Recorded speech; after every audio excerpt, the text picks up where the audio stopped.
The air in the kitchen felt thick, like it was holding its breath. My fingers gripped the edge of the countertop, the cold granite biting into my palms as I stared at the crumpled receipt on the table. It was small, innocuous, a slip of paper that could have been tossed without a second thought. But the words printed on it, La Petite Auberge, 2 glasses of Merlot, candlelit dinner for 2, clawed at my chest like a living thing. We hadn't been to that restaurant in years. Not since our 3rd anniversary, when Sarah's laughter still felt like sunlight. I could still hear the clink of our wine glasses, her teasing smile as she leaned across the table, whispering promises that felt eternal. Now the receipt mocked me, dated last night, when she told me she was working late. I wanted to believe it was a mistake. A misprint, a mix-up, maybe a friend's receipt she'd grabbed by accident. My mind scrambled for excuses, each one flimsier than the last. Sarah wouldn't do this. Not her. Not us. But the truth gnawed at me, a quiet, insidious whisper that had been growing louder for months. The late nights, the locked phone, the way her eyes darted away when I asked about her day. I'd dismissed it all, chalking it up to stress, to her demanding job at the law firm. But this receipt, it was a shard of glass in my carefully constructed denial. I heard the front door creak open, the familiar jingle of her keys hitting the bowl in the hallway. My heart lurched, a sickening mix of dread and longing.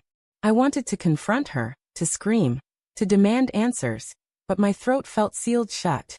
Instead, I stood frozen, the receipt trembling in my hand as her footsteps echoed closer.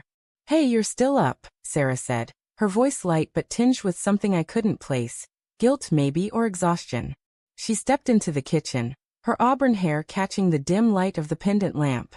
She looked beautiful as always, but there was a shadow in her eyes, a flicker of unease that mirrored my own. "What's this?" I asked, my voice low, holding up the receipt like it was evidence in a trial. Her smile faltered, just for a second, but it was enough. A crack in her composure, a telltale sign that something was wrong. She glanced at the paper, then back at me, her expression softening into something practiced, almost rehearsed. "Oh, that? Just a client dinner. You know how it is, schmoozing over overpriced wine." She laughed, but it was brittle, like glass about to shatter. "Client dinner," I repeated, tasting the lie. "At La Petite Auberge? Candlelit, 2 glasses of Merlot? You didn't mention it." Her eyes narrowed, a flash of defensiveness crossing her face.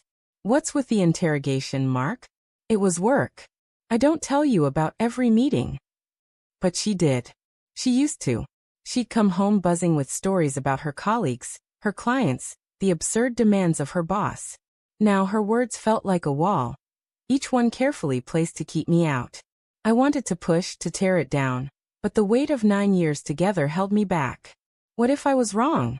What if I was seeing ghosts where there were none? The next week was a slow descent into paranoia.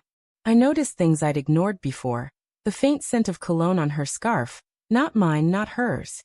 The way she'd angle her phone away when she texted, her fingers moving too quickly, too deliberately. I started checking things I never thought I would, her purse, her coat pockets, the browser history on our shared laptop. Each discovery was a pinprick, small but cumulative, bleeding me dry. A hotel confirmation email, quickly deleted but not before I saw it. A text notification that flashed on her screen before she snatched it away. "Can't wait to see you again." I didn't confront her right away. I couldn't. Part of me still clung to the hope that I was wrong, that there was an explanation that wouldn't shatter everything. But the doubt was a poison, spreading through every memory, every moment we'd shared.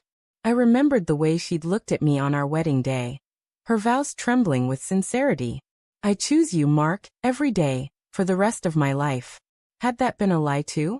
The breaking point came on a rainy Tuesday night. She was in the shower, her phone left carelessly on the bedside table.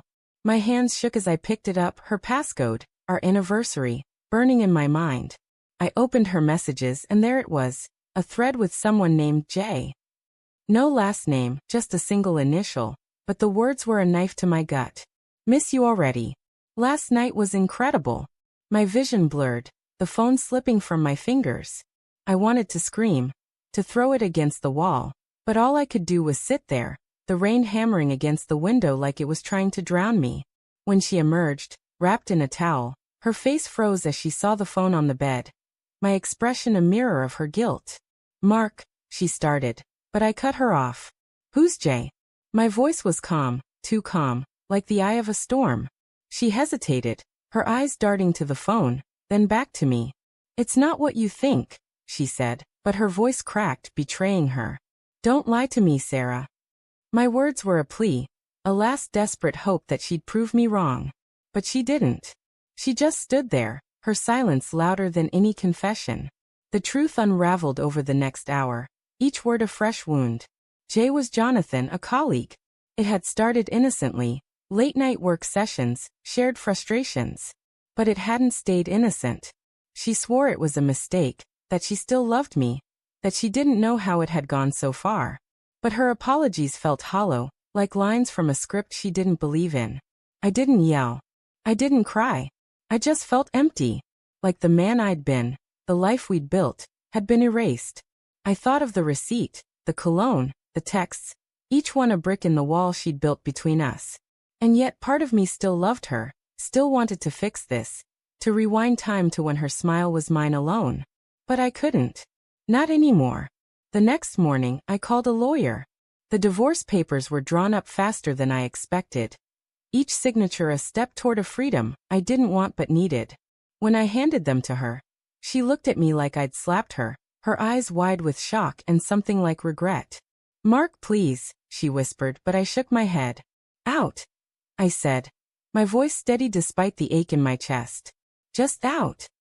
She left that night, her suitcase dragging across the hardwood floor, the sound echoing in the empty house. I stood at the window, watching her car disappear into the rain. The receipt still crumpled on the table. And then in the silence, I heard it, a faint rhythmic tapping like fingers on a keyboard. I turned, half expecting to see her, but the room was empty. My laptop screen glowed, a single email open. Subject: "I'm sorry." It was from her, sent an hour ago, but I didn't open it. Not yet. Instead, I sat down, staring at the words, and realized the real betrayal wasn't just her affair. It was the part of me that still hoped she'd come back.